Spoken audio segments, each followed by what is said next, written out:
Hey, what's going on, Black people? What's happening? I hope you guys are having a good day. I know I'm having a great day. I'm always happy when I get a chance to talk to my people. And today we have a real special guest. We have a guy who has made Black history economically and otherwise. And he's out of Atlanta, and he is the CEO and founder of the Tulsa Real Estate Fund, and just an all around cool, intelligent brother. His name is Jay Morrison. So before I move on, I want to ask my brother, how you doing today, man? I'm well, King. How are you? Peace. I'm doing very well, man. It's great to, you and I haven't had a chance to chop it up online in a while.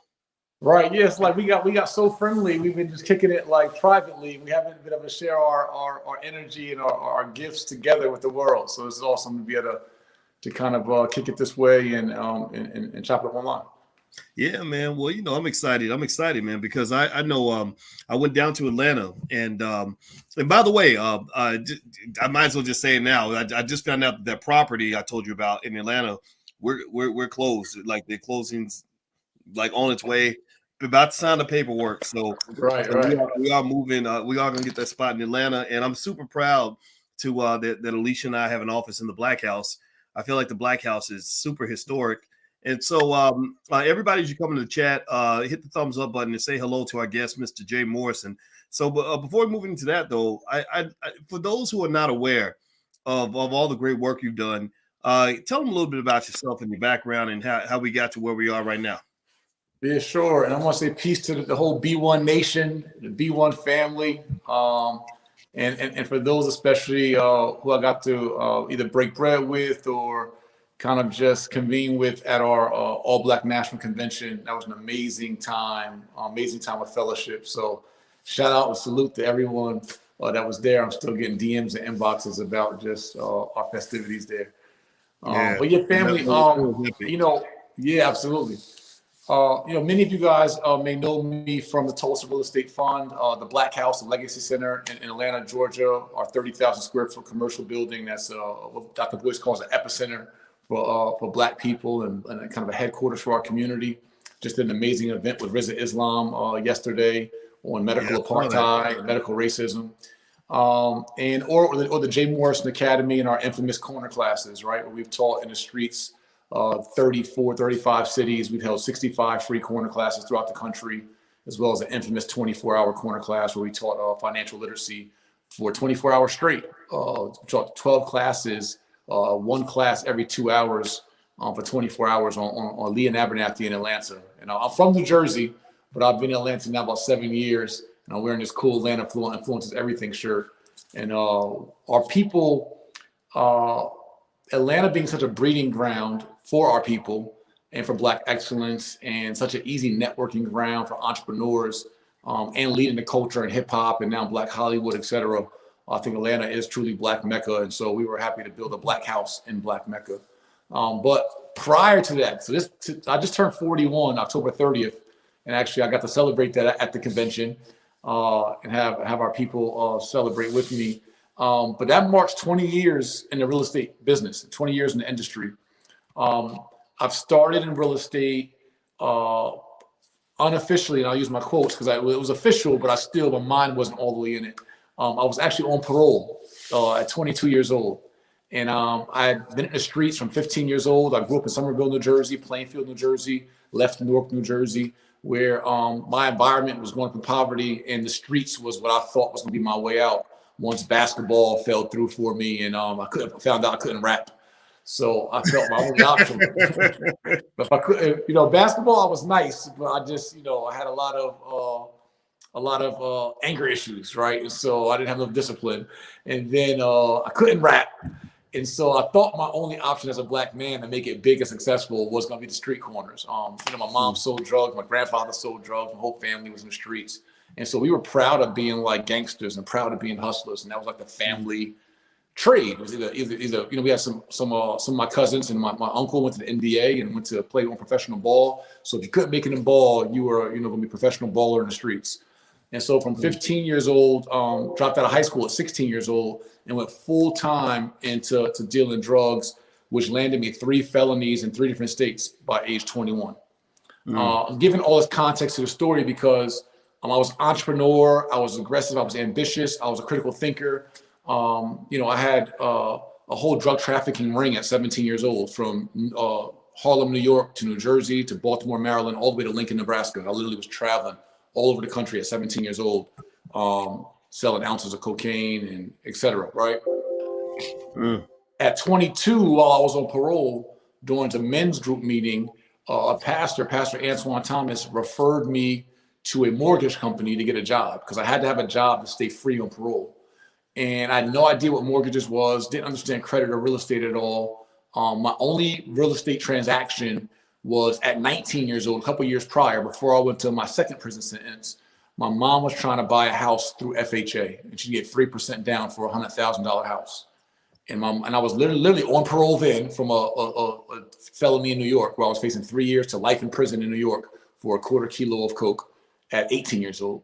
And at 19, I came home, and my mom said, "Hey, Maine, I need $3,000 to buy this house around the corner." And the house was in the hood, right? It was right on the most popular and fluid drug trade, in our town. But it was a house that we would own, and we grew up on Section 8. We grew up in, 6 of us in a 2-bedroom. And so I told my mom to go in my Timberland box, and where I gave her $3,000 down to buy this house on 69 Center Street, Somerville, New Jersey. That was my first real estate transaction as a cash partner. I didn't even know it, right? or didn't know the significance of it, right? Wow. So anyway, years later, I'm going back to prison, coming home. I go on parole, and then I get in this job as a mortgage company, and that's where I learned about financing. And I learned about what I call TBM, the bank's money. And, we all hear of OPM, other people's money, but there's a specific niche to using the bank's money, right? How you unlock the bank's code. And I learned about 100% financing and stated income loans and no-doc loans and loans down to a 600 or 580 credit score. And my mind was blown. Like, the people were getting hundreds of thousands. Like, you had to hustle on the street for, take all kind of risks to get hundreds of thousands of dollars. People were literally going into the bank with a piece of paper and getting a whole loan for $500,000. It was like mind blowing to me. So I ended up refinancing my grandmother's house and my aunt's house, made about $6,000 my first month as a loan officer, and was introduced to the real estate industry, which was like my first legal hustle. And so I want to fast forward much of my story. We'll cover some of it in some of our future endeavors together. But I want to get everyone in context that I started as a lowly loan officer, making 30% commission at 22 years old, first introduction into real estate. No college education, former high school dropout. I graduated from alternative program. I would end up getting my real estate license years later as a realtor, would end up managing 2 mortgage companies years later, would end up being a developer, house flipper, wholesaler, landlord, right? I literally climbed the whole entire hierarchy of real estate. I mean, short sales, foreclosures, tax liens. I really immersed myself in the business. I built homes and just learned the business, right? Inside out. And it garnered me a knowledge base that I've been able to carry with me through this day. And it also taught me, real estate also taught me business, entrepreneurship. So I was able to transfer my street skills into real estate, and then my real estate skills refined those street skills. And I was able to take that into legitimate businesses, such as staffing agencies. I had a record label. I had party promotion companies. I had a courier service. Had liquor license, nightclubs, lounges, bars, and schools, right? The Jay Morrison Academy, 4-time author, et cetera. So, but all those things I was able to accomplish started from what I learned, just honing my skills in this mortgage office and understanding like what legitimate business was like. And it's kind of like my college, right? Was just going through it in real estate, end up making my first million by 28 years old in real estate. And, garnered that into some national influence. And then I found my purpose, right? So I wasn't purpose driven those first years. I was just money driven. But in my early 30s, I really found my calling, my purpose, my mission, which was to play my part in saving or empowering our people from a financial empowerment perspective, and then to social and political perspectives. Hence, in 2015, the idea came for group economics in the Tulsa Real Estate Fund, which we formed in 2016 and launched in 2018. But when you hear about the Tulsa Real Estate Fund and you hear about the corner classes and the Black House and why or who Jay Morrison is today and why I kind of am passionate about the things I'm passionate about, is because of how I came up, what I came from, going through the prison system, going through the system of poverty, and understanding that if I had this raw genius and raw potential, like many of us do, and many of it that we see shot down, gunned down, or imprisoned for decades, there's an opportunity once our people are exposed to this level of information that we don't have to grow up in poverty. We don't got to go through prison. We don't have to have limited options. And I'm a true believer in that because as polished as I may be sometimes these days, or as renowned some moves I may make, I was raw and I was so, I was a throwaway almost. Like if most of our audience today would have seen me 15, 20 years ago, you'd have been like, oh, that he another one of them Negroes. And you probably would have used the A at the end. You know what I mean? He ain't nothing but, because, I wasn't there yet.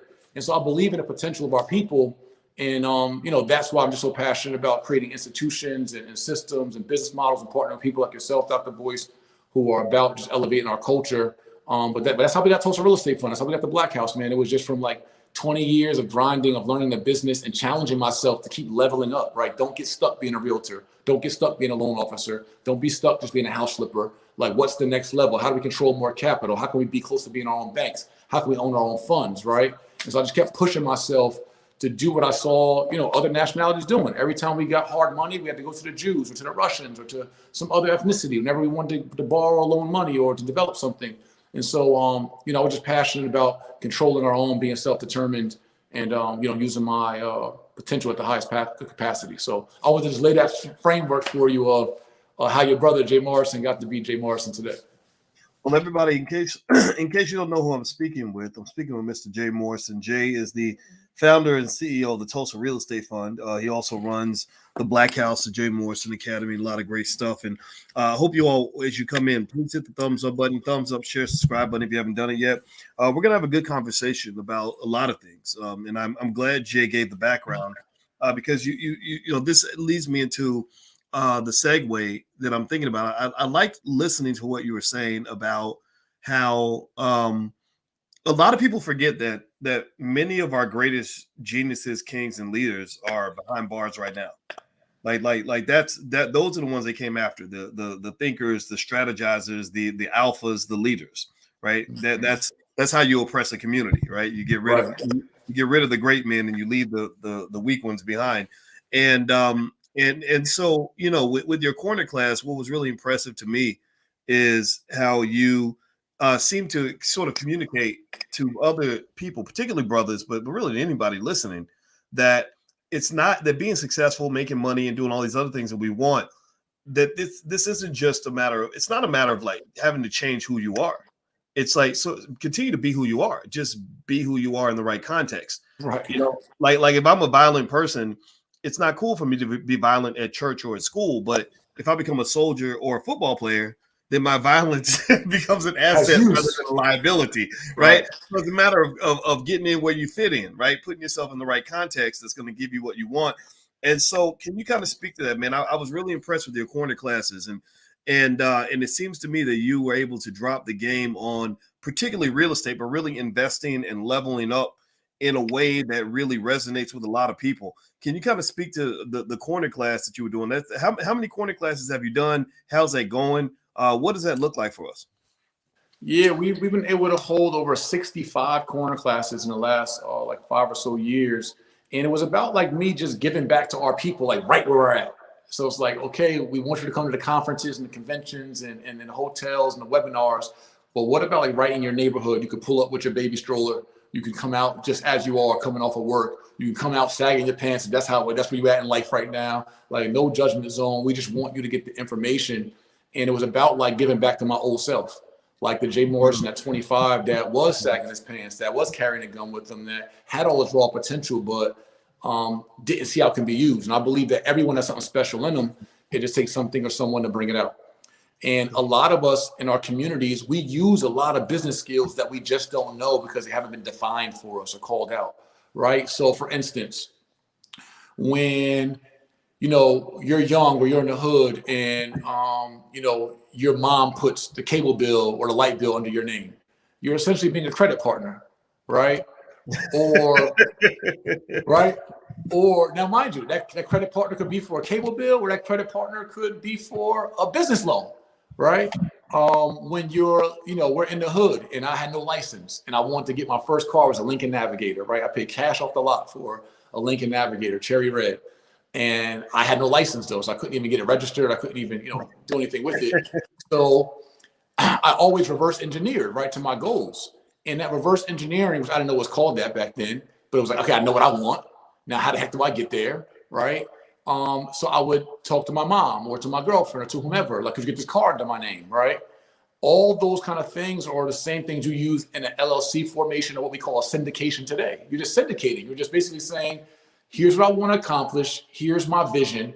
And now what pieces play a part to make me match my vision, hiring or partnering to my weaknesses. So my weakness is I can't put a car under my name, or my weakness is I want to develop real estate, but I don't have credit, or I don't have the experience, or I don't have the equity or the capital. Well, I can bring in a capital partner. I can bring in a credit partner. I can bring in an experienced partner. So I could be a newbie at real estate, have no experience, but be wise enough to know I could tap into someone that has 30 deals under their belt, and I could put them on my company, and together we can go buy this navigator, but even bigger, go buy this development, right? So a lot of the skills that we've utilized in the hood, so to speak, in the neighborhood, being resourceful, the same things apply to business once you understand the structure and confines and like how business works, right? And so when I go to the corner, it's about trying to translate what we already do, what we already use, what we're already going through, and show people a real life example that you can be successful, that you can beat your trap. And all the traps aren't just the streets and the corner trap. Sometimes it's the corporate trap, right? That 9-to-5 rat race that you think that you're going to retire off this magical pension at 65 when the inflation rate now is 6.5%, right? So the cost of living is at 6.5% this last year. That's gone up 6.5% the cost of living. So if your money's only earning you 5%, you're still negative 1.5%. So how do you retire on that, right? Or you could be caught in the college trap where you graduated high school, didn't know anything about finances because they didn't teach you about finances in high school. So you graduated high school, but the first thing they gave you was a student loan and a credit card in college. That's the college trap. How do you give a young adult who never was trained or taught on finances, how do you give them two different kind of loans and expect them to succeed, right? So some of us are faced with the college trap. And then some of us are caught into the culture trap, right? Instagram, media, video, shows, rap music, whatever. The culture trap that tells us I want to overextend myself to live life like the Joneses. And my last name ain't Jones. I want the bag the Joneses have. I want to drive the car that Joneses got. I want to get the high-rise condo and crib, right? I want all these different things, but I haven't even taken care of my home base yet. I got life insurance on my phone, but I ain't even got life insurance on my life. Right? That's the culture trap. And so these are the lessons that we just gave back through the corner class and through all of our digital offerings as well. It's just like, how do we translate this message to our people? Because if we get it, and we get it early, when that light bulb goes off, we know we're action takers. We know we're creative. We know we're innovative. We know we're resilient because we had to be, right? Especially here in North America. So I just think it's important that when we give the game away and can translate like what's really going on in the professional world, in the business world, and in the wealth building world, I found that many of us can like overachieve and surpass our wildest dreams. But we don't have cash problems. We really don't have credit problems. We just have strategy problems. Man, well, when you talk about beating the trap, and by the way, I'm talking to Jay Morrison, everybody. In case you don't know, you got to Google him if you have not researched the work that he does. When you talk about beating the trap, and you and I have talked about that, right? And typically when we think about the trap, we're thinking about the hip hop terminology, the hood, dope deal, and all that. And a lot of us as Black people have either been directly in that or close to that, right? Like I don't have the I don't have the experience you had. I mean that was real deep what you had to go through, man. But my dad was in prison, for selling drugs. My stepfather who raised me, had to overcome a heroin addiction. Wow.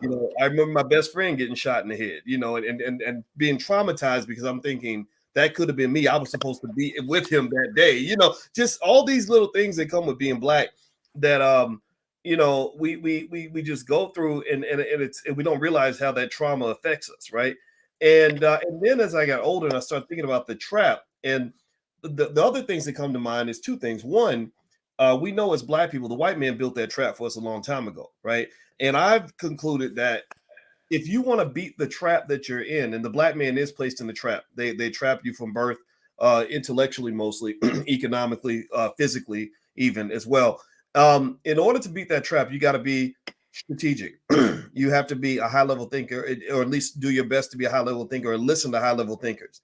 If you listen to low level thinkers, or you operate on a low vibrational frequency, and you can't play the game above the rim, so to speak, like you playing checkers and they playing chess, you're going to lose because the people who built the trap were very strategic people, right? They were playing chess and not checkers, right? So I think that's the other thing. I felt like as a Black man, they have so many traps on us that you cannot go along with what's out here and find your way to happiness and success. Right. You know, without thinking for yourself.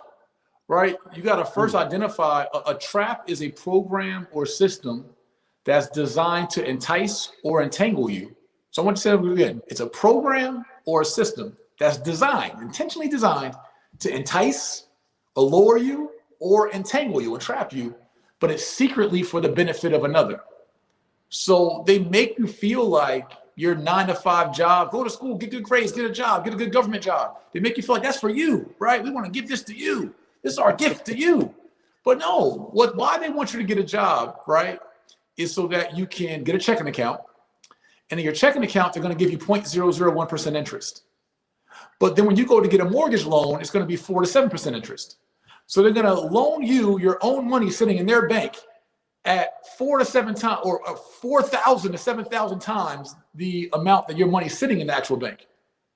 So they need our economy. They need your dollars. The bank, the wealthy need our dollars in our savings accounts, in our 401ks, in our 403bs, so they can leverage this money to go out and grow wealth and build assets, and basically making us cash partners, right? So they groom us to be this industrial class and this working class, saying, hey, go work.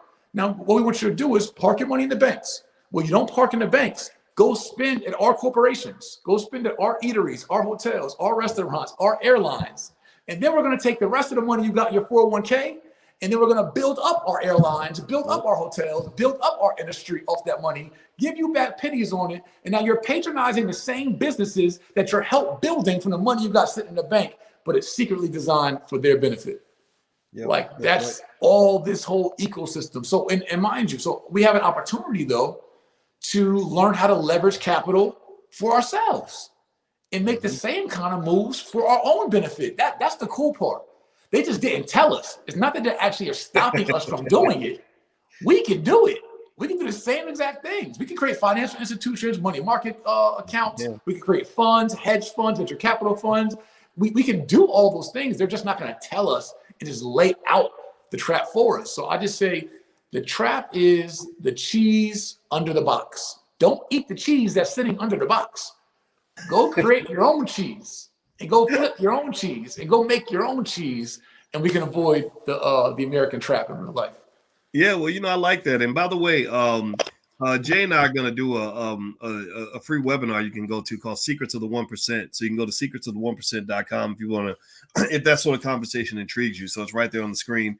And I mentioned to you all that I went to the Black House. If you haven't, how many of you have been to the Black House or have invested in the Tulsa Real Estate Fund? Say yes in the chat if you have either invested in it or seen it or heard about it or thought about it. Feel free to share whatever thoughts you have. And then I know some of you may have thoughts that maybe aren't necessarily super happy about everything. And I want to address that as well, because I want to make sure everybody's heard. But I'm gonna say this. The Black House is one of the most impressive things I've seen in our community. If you want to know why I rock with Jay, it is because Jay's a doer. Jay's a leader. Jay brings people together. And when he's talking about partners, notice he used the word partner over and over and over again. See, that's a word that we have to use in our community, is that you want to find partners, because wealth is a team sport, right? It's a matter of coming together with people that can supplement your weaknesses and things like that. And so let me tell you how I got involved with the Tulsa Fund. I saw you had mentioned it a lot on social media. I couldn't believe you did. You had called me to talk to me about it when I was in Guyana. I asked a lot of hard questions, and I didn't know you that well at the time. It was about 2017, Right. and I told my wife, I said, man, I said, yeah, that guy Jay Morrison, he called me about his Tulsa fund. We talked for about an hour, and I asked him a lot of really hard questions, and you know, my PhD is in finance, right? So you know, I said I asked him a lot of questions, and he answered every one of them. I said, oh, he's ready. Like this thing might actually work. And then I saw you on social media hustling and I mean raising millions of dollars. And what got me going first? So first I'm just observing, right? And then I'm in the comments. I was gonna make a little comment, you know, a little fire emoji, like "Way to go, black man! Go get it done." That's when I saw Nipsey Hussle, you know, in his comment where he said something, you know, like this is epic, bro. I'm gonna invest $10,000. I told you this story, and I said, oh, that's right. Come on, boys, like support. You gotta jump in. Don't just congratulate him. So I literally wrote right under Nipsey's comment. I said, oh, I'm gonna put in 10,000 too. And the reason I made the investment, and I told you this, I want to make sure everybody knows this, is not because I thought was going to be the thing that was going to change everything. I didn't know what was going to happen with it one way or the other. I did it because I invest so much in so many other things. I own hundreds of stocks from white-owned companies and the people I don't even know. Why wouldn't I invest that money in a black man, right? And so you started the Tulsa Fund. You reached your financial goal, which was absolutely epic. You literally set a record. Now I want you to rephrase this right properly. I apologize if I said anything wrong. But then it's like there's obviously the cheering and the excitement.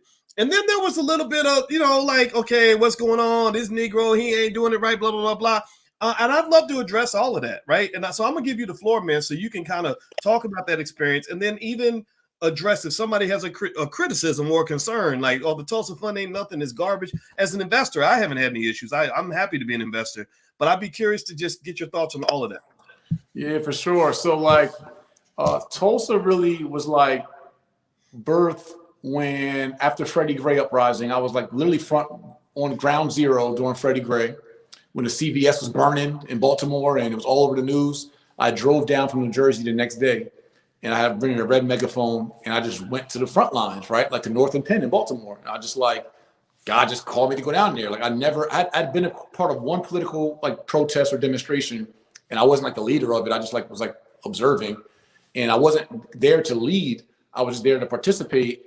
And somehow my loud, energetic self, a guy from Baltimore was like, hey, why don't we do a tour around the block real quick? So I was like, all right, cool. So 13 of us marched around the block, you know, police there with riot gear and the National Guards there with big guns and looking like, you know, Iraq or something. And we marched around a corner, had a red megaphone. And next thing I know, there's like 30 people behind me. And they're like, let's do it again. And I look up, there's like about 100 some people behind me. And they're like, yo, let's go to Mondawmin Mall where like the other protest was happening. They're like, no, let's go to City Hall. And so anyway, I end up marching down to City Hall and I look up and it's like a sea of like thousands of people behind me going to City Hall. And I got this red megaphone and like CNN is covering it. And like the helicopters are out. And like, I have like all this footage of like CNN and Fox News and all these reporters. And I'm like, yo, I just came here on a humbug, you know what I mean? But I just was like, just stand up for our people, right? So after that, I was on a panel with Tamika Mallory, Mark Lamont Hill, and some others, cousin Jeff, and everyone's like talking solutions, right? Like we get tired of like the same panel, same discussions. And so during that panel, one of the Baltimore community members, because they had like bust up a few bus loads of Bloods and Crips and like real community members to New York from Baltimore, and we're like, hey, what's the solutions? And somebody was like, we need to build a Black Wall Street, yo. And I was like, yo, listen, if y'all want to try to build a Black Wall Street, I've never done it before, but if it's an economic move, that's on my watch, right? I'll step up. And so I had previously been doing research on like how to like raise capital because I was interested in like starting our own bank or our own fund, or like I was just really trying to figure out from what I had learned in real estate over the last like 10 years prior, like why, you know, the Jewish community specifically and others, like how they controlled so much capital. And we always have to go to them for capital. So I was like, well, I don't have a bunch of wealthy friends to go to be like, hey, you put in 5 million, you put in 5 million, right? And let's do this thing. But I was like, I do have some influence and rapport within the community. So I was doing research on kind of like, I guess, crowdfunding. I didn't even know it was really called that at the time. But long story short, 2015, I started building in Baltimore for 3 months. I was on the ground in Baltimore, like literally in the city, working with different community leaders, trying to figure this out. And also talking to my attorneys and my legal team, my staff, just trying to figure out what's this look like to like build a Black Wall Street. Because like you could say it sounds cool and it's just not a street or just a bunch of businesses. I'm thinking institution building, right? I'm not thinking about like, oh, let's put up like 5 storefronts and a few homes and it's called a Black Wall Street. I'm thinking like, no, how do we create an institution, like a financial institution that can fuel our Black Wall Street? Like, how do we get that concept, that system down? Like, we're fighting against a system, right? We said a trap is a program or system designed to entice or entangle you. So I'm like, in order to fight a system, we need a system, right? In order to fight an institution, we need an institution, not an idea. And so 2016, we formed the Tulsa Real Estate Fund and put in our SEC filing and just went through this new thing I've never done before of just like submitting an application to the SEC to create this company, right? And we went through the process for 2 years and we launched June 1st, excuse me, of 2018 on the anniversary of the Black Wall Street bombing. And we literally raised like, I forgot how much, like maybe like 2 to 4 million in like the first 24 hours. And the first week raised like several million. And over the last 3 years, raised over 11.5 million with 15,000 partners, small businesses and families from 22 countries. And it was the largest act of equitable group economics since Marcus Garvey and the UNIA in 1921. So what was that like for you? The first part, just, I mean, were there ever moments where you were like, man, this is a lot? Yeah. You kind of intimidated by the goal that you have set for yourself and wondered if you would be able to pull it off? Transparently, I don't think I ever anyone ever asked me that or I ever mentioned that. But yes, like going through it, 2 years of an SEC like application, I'm like, and then mind you, I told you guys my story. I was a 3-time felon. I don't have any college education, right? And I don't have like these bells and whistles of degrees. And I also was trying to like unify with other leaders to be a part of it with me. I couldn't get anyone to really like buy into the foundational vision to like roll out with me, but I didn't want to quit. So like I held webinars and like trying to invite other people in. I didn't want it to be like a Jay show. I wanted to be, actually, I was going to name the fund the Black Wall Street Fund, but I'm like, there's no way the SEC is going to approve a Black Wall Street Fund. So I literally named it Tulsa Real Estate Fund as code word Black Wall Street, right? So I could pass this application. And so yeah, I didn't take on, no big partners, like, came. And I mean, I had meetings with like top A-list celebrities in the room. Like I pitched it. Everyone's like, yeah, I love the idea. But when it came to like actually executing and implementing, we weren't getting the traction. And I was like, yo, God put this on my heart to do. Like, I just got to carry it through. I just got to do what I got to do. And like, when I didn't have the finances figured out, like whatever figured out, like, so it was in its own way intimidating. But like, I also was like so brainwashed in a way. I was so confident. I was so like, I don't even know that word is determined. I was just like, yo, this one we got to see through. Like, we got to see what actual group economics looks like in our generation. We can't keep talking about 1921. We can't be talking about Malcolm and Martin, Elijah Muhammad, everyone else, and we don't do it in our generation, like right now. And I was just determined to see that through, and which we did. And obviously, thousands of others loved the idea, the vision as well, and was really, really proud that like we pulled it off and executed. And God put great people in my life, my wife, and other partners, and yourself, and Nipsey. His post alone created a lot of momentum, and others that have supported from the sidelines and quietly and publicly, and Carrie Hilson and Tanika Mallory and B. Simone and others have all like who are part of the fund and the launch. People are like, yo, you know what? I'll chip in and so it was a learning lesson too, right? So we'll get into that. There was like a lot to learn from it, things I didn't expect. I expected, and that's also was scary. I expected accomplishing something that significant, and I guess leading it as a visionary. I expected attacks from white supremacy. I'm like, yo, these folks they're going to lock me up. They're going to plant. I have videos from like 2015, 2016 saying like, yo, if they come and lock me up, if they come and get me, they plant something on me. Don't believe that. I'm telling you right now, because I already felt like it's going to be the okie doke, right? Like I already felt like, yo, I'm going to do this. They're going to say I did something wrong. Everybody's going to believe me. They're going to lock me up. And then like my whole legacy is going to be destroyed. And it's like, so I felt fear because I know history. Yeah, right? I mean, that's what they did to Marcus Garvey. That. I mean, and I remember when the NFL and those raggedy ass agents, many and managers, and the people that want to control athlete money, right, who are not black, when they smeared you, I felt like they smeared you, and it pissed me off. You know, they're like, oh, this guy has a felony, so XYZ 1, 2, 3. And I thought that was obviously it was infuriating, but we know it's par for the course. We know how the game's played dirty. And what I was so impressed by was the fact that you just kind of continued to march forward and were able to bring people together. Now, I'd love to hear, and I want to pass that ball back to you, because I want you to talk about, that other little elephant that was in the room of people, many of whom who didn't invest in the fund, but who seemed to just believe that it had to have been a problem, right? And that led to some, a little bit of an investigation and all that. I want you to just tell all of that in terms of how that played out, so that people can just kind of know what's going on with that too. Yeah, I think that, so I call those people nowadays controversy prophets, right? And I didn't understand that, it's a play. We've seen it in hip hop, right? Where people will like kind of diss people in hip hop to sell more records. And nowadays, YouTube and Instagram views and Facebook checks and YouTube checks are like the new record. And so when you see somebody that's catching momentum, we had a lot of momentum, they could have pushed and collaborated and said, hey, brother, like, how can we work together or whatever, right? It could have been constructive criticism. It could have been all that. And we could have took this thing, and we still will, but just out of here together as a community. But, it was those who found more personal gain in, this is a hot topic. Let me talk about it on my channel. Let me criticize and be the opposing to it. And they saw the traction of their views and their engagement right from that. And they weren't investors, majority of them. I don't know any of them that were actually top spokesmen for the what we were doing, anti-group economics, who actually had participated, right? They were non-participators. But the crazy part is that even with the NFLPA, they sent a warning letter out that said basically warning to the entire NFL database of active and former players, saying, watch this guy's a 3-time felon, right? Watch the Tulsa Real Estate Fund. Even though we had like Demaryius Thomas and other NFL players, Pro Bowlers, investing in the company. But that was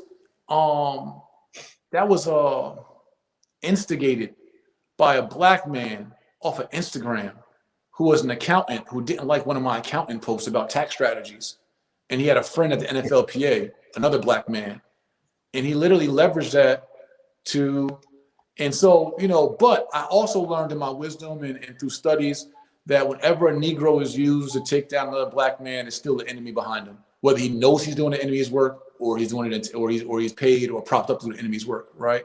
So I still forgive our people, but it was really, first I was like confused, like, wait, I thought I was looking for the attack over here for white supremacy. So I'm ready for the white supremacy. And we just got blindsided from black stupidity. And that hurt, man. And then, so, we fought back, right? I'm resilient. I'm from the streets, like, whatever. Like, okay, cool. And it was that kind of thing. It was like an us versus them thing. It was like a high energy. And then that led to, what we believe anyway, because there were no other grounds, that led for the SEC, Security and Exchange Commission, and the FBI, the DOJ, to both literally knock on our door. I have the video. I didn't put it out yet. But I have the video of when they actually knocked on our home door to say, hey, it's the FBI. Like, we're looking for Jay Morrison, Tulsa Real Estate Fund. And that's on our home cameras. And they screened us. They got all of our financial documents, tax returns, bank statements. They scanned all of our iPhones in our company, all of our iPads, laptops. Over 50,000 emails were scanned. Nearly $500,000 of lawyer fees. Right. This is us fighting an 18-month dual and federal investigation that was instigated from the same people in which we were hoping to aspire and serve.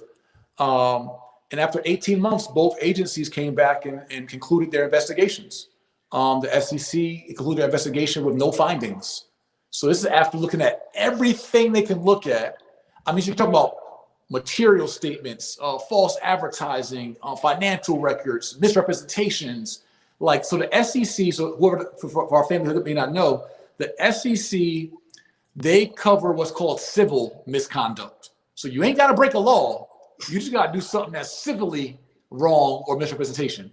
And then the FBI or DOJ, they cover legal misconduct, right? And so from a civil perspective and a legal perspective, both investigations were included after 18 months with no findings. And the same people who had instigated it still said, well, it had to be something where they wouldn't investigate them in the first place. They're still, It's still fraud. It's still not right. So it was just that level of kind of like commitment to ignorance, commitment to like black de-excellence, if that's the word. I don't even know. But so it was frustrating, not personally for sure. For my wife, for sure. And my wife was pregnant for half of that time, for sure. Like she was stressed out. She's like, what is this going on? Like, we're under investigation. Like, right, we gotta tell our family this. I gotta tell my daughters this. My daughter's in college, and she has to understand her dad's under an investigation. Although it came out right, no findings, but it still feels wrong and dirty when you're just under an investigation, right? It just feels right. But so we went through that, but it made us stronger, purified a lot. It was unexpected, but it also seems like par for the course whenever you're making revolutionary moves. Well, what I would say, because because a lot of people came to me and were like, Dr. Boyce, well, do something about this. This is an outrage or whatever. First question I would always ask is, are you an investor in the fund? Did you participate? Because even if you feel like something doesn't fit you, then you can go and do something else, right? That's the first thing, right? So if you're not invested, then my question is, why are you so invested? If that makes sense. If you're not invested, why are you so invested?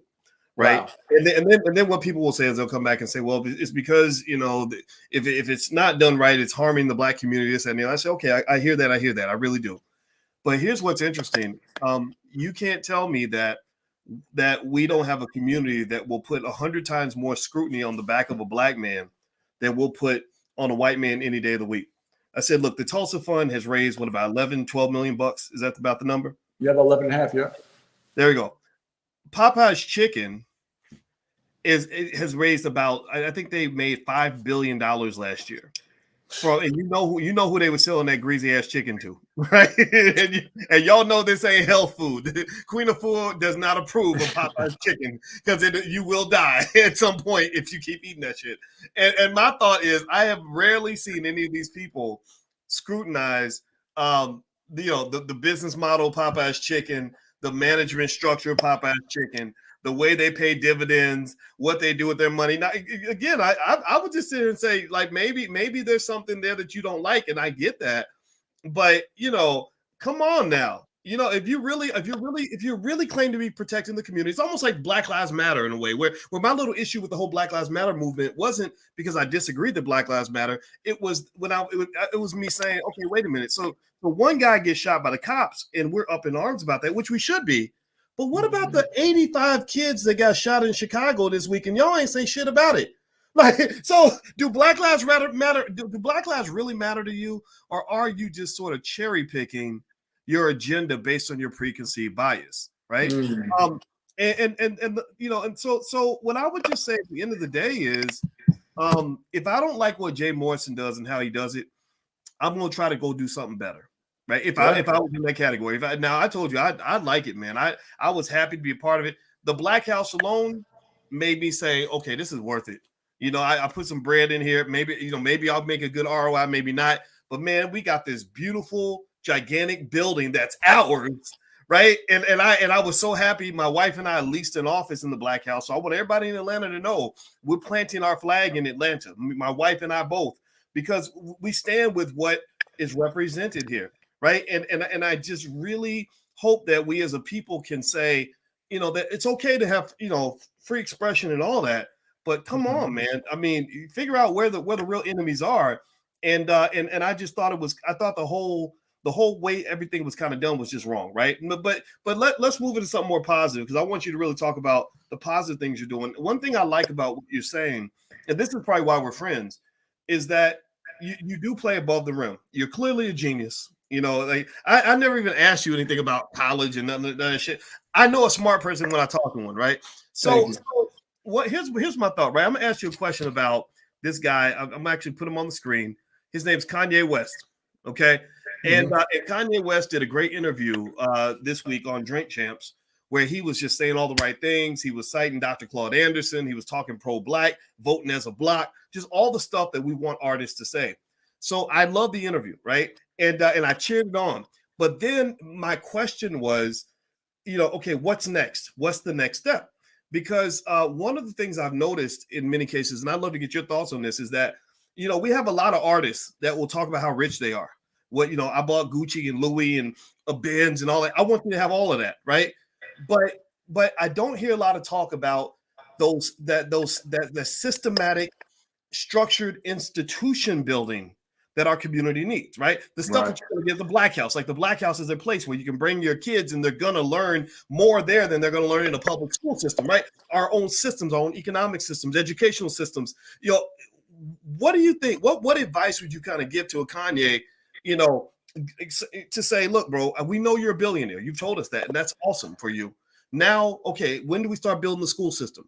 When do we start building the economic training camps for young Black men and young Black women? When do we start developing the ecosystems that allow us to all benefit from the success of the few, as opposed to us simply sitting back and saying, congratulations for all the money you have. I'm going to go back to my white supremacy. I'm going to go back to my raggedy job and my raggedy school system that the white man gave me. What are your thoughts on that? Yeah, my thoughts are, it's hard, man. Like, that's what I've learned during this process. And while I've talked to different, like even A-list, like household name, like rappers and celebrities. And it's like, to do it together as a community is hard, because now you're risking your reputation, as you already see, right? Like by trying to collaborate. And then if you want to use your own wealth to do it, even then, right? Like say Kanye West went to create a Black-owned, school system, or I know he's working some things like in Wyoming or whatever. I don't know all his moves, but I know he's doing. He's got that big farm in Wyoming. Yeah, but I feel like it's really tough, because a lot of times in our community, you're damned if you do, you're damned if you don't. And you go put your money out there to build an institution. Like for instance, take for example, say Kanye is like, you know what, I'm going to create a bank, right? A venture capital fund or whatever.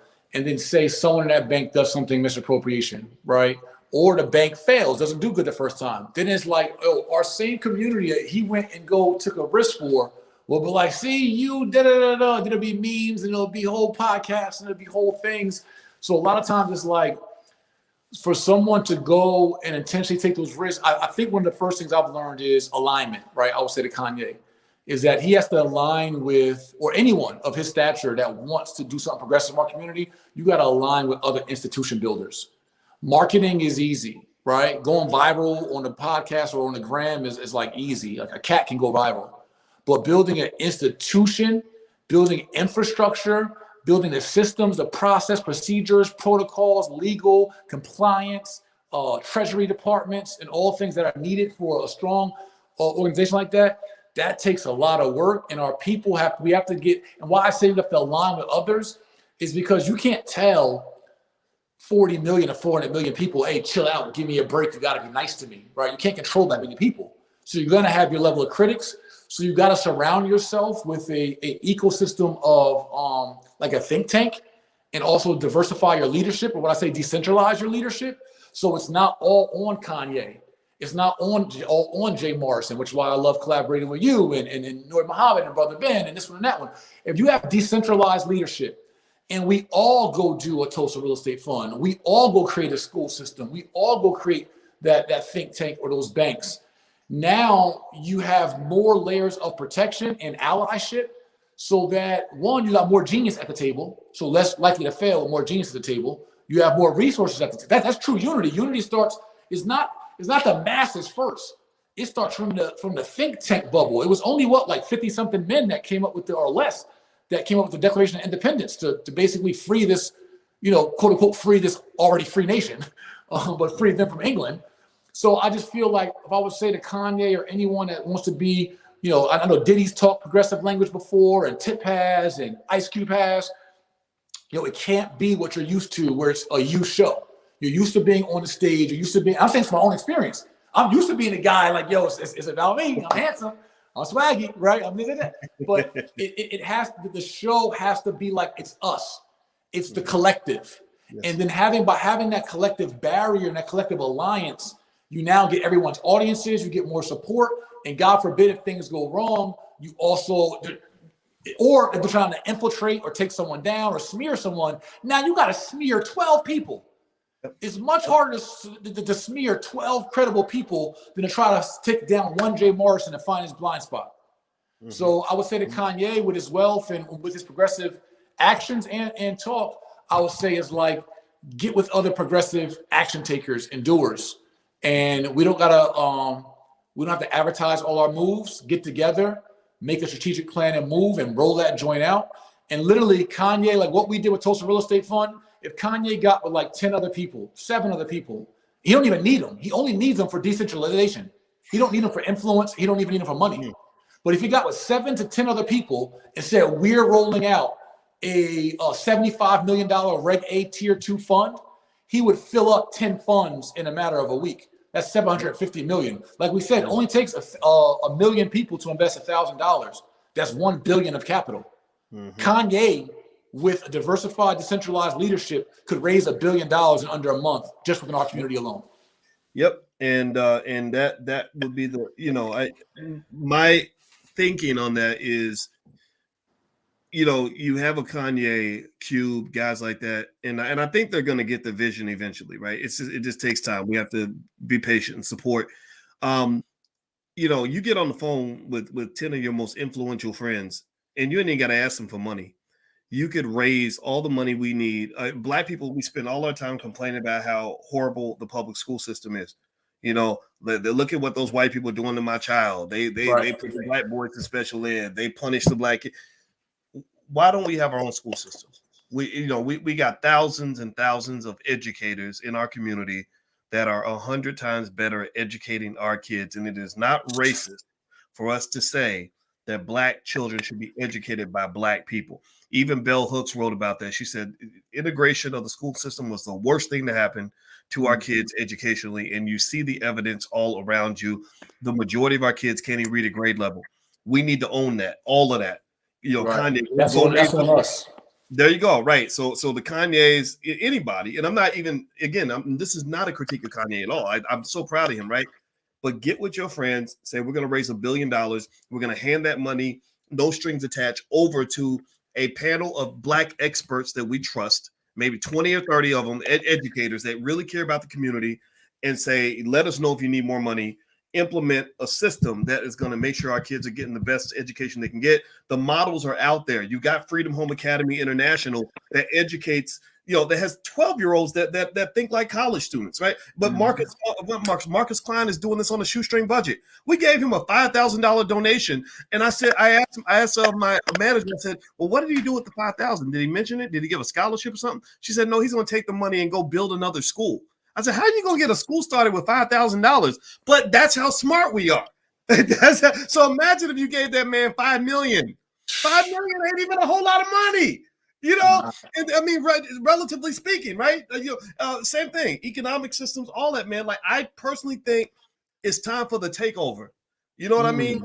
And that's what I love. I respect about you immensely. And I'm going to stop talking because I'm getting excited. I'm starting to get the Holy Ghost in this, but it's time for the takeover. It's time for all the talented 10th, the most courageous, most intelligent, most capable, most committed black people, the most B1 people in the country. I'm not talking about education level. I'm not talking about how much money you have. I'm talking about just how much passion you have for your people, for us to just step in and take over the game, right? And now we got the celebrities on board. 10 years ago, we didn't have that. Now we got allies at high places, the Kanyes, the Ice Cubes, etc., who are shouting out powernomics. I mean, we are living in, to me, the most exciting moment in black history, at least for the last 50 to 100 years.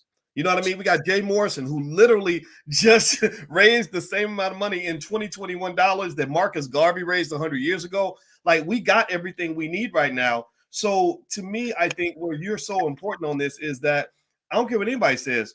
You are not just a genius, but you have passion and courage, and you're a leader. I've watched you, right? I've seen you, like you were talking about how you were just going down the street with your banner and 30 people are behind you, then 100, then 200. I've seen you do that several times. I want to call you the human tornado because I've seen you do this like a tornado. A tornado just forms out of nothing, right? Next thing you know, it's tearing down buildings and all that. You're like a human tornado because I still remember when that restaurant, I forgot what the hell that restaurant was called. Houston's. Yeah, Houston. When they made the mistake of dissing you and your crew and doing something racist. And you were real upset about it, and we did an interview about it, and I was just watching. Next thing I know, that place is getting shut down. Like, that place is gone. Like, that, like, don't mess with Jay Morrison. So I personally think I saw you at the convention. I saw where Infinity Song was performing. By the way, Infinity Song, Victory Boyd actually lived on Kanye's ranch and actually wrote several songs on Kanye's last album. So I think that might have been the way, Kanye and I ended up talking that one time. But anyway, so they're performing and everybody's feeling good. And you got up and put the chair in the middle of the floor with nobody else around. And next thing you know, Queen Afua gets up. And then Dr. Alicia gets up. Next thing you know, 200 or 300 people are standing up, right? So I personally think that we've got what we need. And I think now it's just a matter of laying out the plan and executing. And that's a big part of the reason why I'm very glad to be moving down to Atlanta to work with you more directly, man. So let me stop talking. What are your thoughts on what I did? I didn't even ask a question, man. Go ahead, brother. No, that's how we build, man. But you hit a key word when you said system. We know there's schools. There's all kind of Black charter schools and schools. We need systems. We need a Black school system. Yes. And we can reverse engineer into it. So it's just a lack of intentionality and a lack of imagination. I want everyone to quote me on that. It's a lack of intentionality and a lack of imagination. Take me away from it, right? Because I don't know how you feel about me. But if someone would have said, like you said, 10 years ago, 7 years ago, that, Black people can come together to raise over $11 million together in equity, right? To go do anything, let alone we've invested over 8.7 million in either lending or direct development, right? To Black-owned developers. We've done over 22 deals. We've got 68% women in leadership. We've created over 100 jobs, right? We've built the Black House, etc. But it's like, forget Tulsa. And Tulsa was never about, and that's where I think, again, when I say we lack imagination. Stop thinking so micro level and small level. It's not about Tulsa, the one fund. It's, oh, snap. They cracked the code to how we can do this multiple times and have multiple funds. You shouldn't be excited about Tulsa Real Estate Fund and what it's accomplished or what it can accomplish and hopefully will continue to accomplish. We should be excited about the fact that we have figured out and cracked at least one part of the code to group economics. Because if we can do that one time, it takes 86.9, so call it 87 Tulsa Real Estate Funds to raise the same exact amount, 11.5 million. Do that 87 times. That's $1 billion. 87 Tulsa Real Estate Funds is $1 billion of capital for our community. And $1 billion is not even a lot compared to the trillions these folks are playing with. But my point is, the big, hairy, scary things that we talk about, school systems, hospitals, right? Healthcare system, forget a hospital. Healthcare systems, educational systems, security systems, treasury systems. We can do all of it, family. Like, that's what I hope my example lends to, is that someone without the PhD, someone without any college education, someone that came from the streets, someone that's been through bankruptcy, someone that's been through divorce, someone that's been through selling drugs, someone that's been through a teenage dad, and so many other things that are commonalities or excuses in our community. I've been through all of that, but still through intentionality and imagination was able to do or lead one of the most historic economic acts within our community. So imagine what we all can do with the brightest of us, as you just mentioned. So I'm super excited about that. And during our webinar next week, and I want you guys to register if you can, Secrets of the 1%. That's number one, Secrets of the 1%. I want to teach you all about my time as a celebrity realtor, my time working with wealthy folks, and how I was able to take the game from the wealthy, literally like Black Robin Hood. I was like stealing the game from the wealthy and giving it back to our community. And I learned some things from the 1% that I want to give us. And that's exactly how, and this is about how to access capital and beat the American trap. Like, that's what I learned. I literally learned how wealthy folks look at money, look at accessing capital, look at leverage, look at arbitrage, look at opportunity cost of money and time and all that, and how to, whether it's real estate or not, be able to piece that together and keep their money working for them, but not just working for them at a greater rate than their loss, right? Than that arbitrage and that opportunity cost, or what I call it, raising your money from the dead to life. Because when you have money that's earning below your inflation rate, money that's earning below your bank account interest, that's dead money. It's literally dead money, right? Because it's at a loss. So we want to show you at secretsoftheone%.com our webinar next week on how you guys, all of us, at any level of education, experience, resources, I don't care. Listen, there's 5 kinds of rich: cash rich, credit rich, equity rich, asset rich, and rich in ambition. Rich in ambition means you may not got the rest of it, but you will go get it.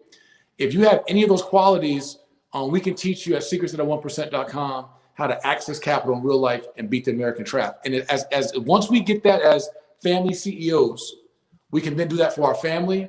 We can then do it larger as a community, and then we can do it as a larger nation of us all aligned with, the same kind of strategy. So the information is there.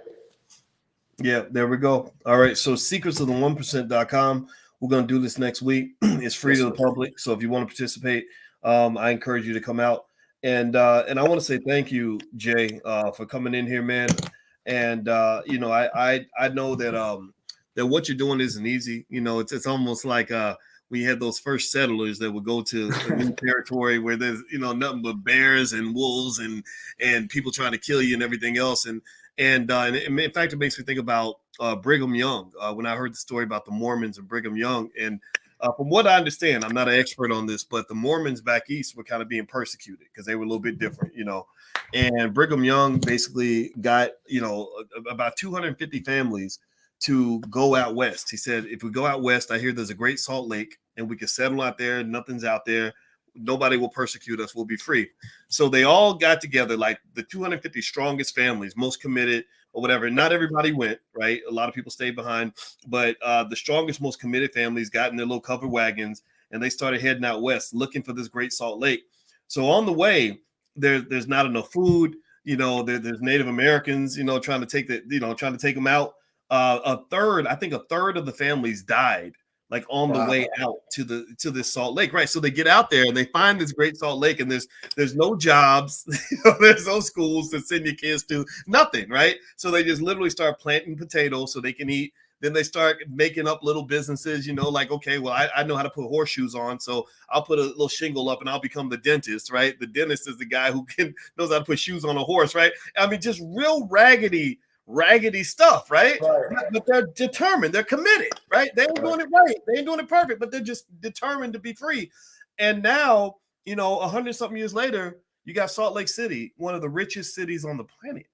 Like the Mormons do not play when it comes to their money. Did you ever see that Wall Street Journal article where they said that the Mormons secretly control like $100 billion that was invested in like entertainment, and they own banks, they own all this stuff? So think about it, they went from a bunch of people who died trying to find this Great Salt Lake to a few generations later having enormous amounts of wealth. Brigham Young, he's got a whole university out there, BYU and all that. And so to me, that's what I'm thinking about, right? When I see what we're doing, we are kind of the settlers, right? That are going to go out here and try new stuff. We ain't going to do it right. We're going to mess it up maybe 20, 30 times, but eventually we'll be good at that.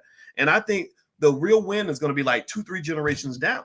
Because I believe the core of my soul, man, that the grandchildren of B1 people are going to be doing extremely well. They're going to be lit. Yeah, it's going to be completely lit. Exactly. So that's the vision, everybody. I want everybody to kind of see it that way, so you'll not worry so much about what's happening in 2021. I'm thinking about what's going to be happening in 2081 and 2091 as a result of what we did in 2021. That's how you build an empire. You got to have that perspective and that kind of patience. All right.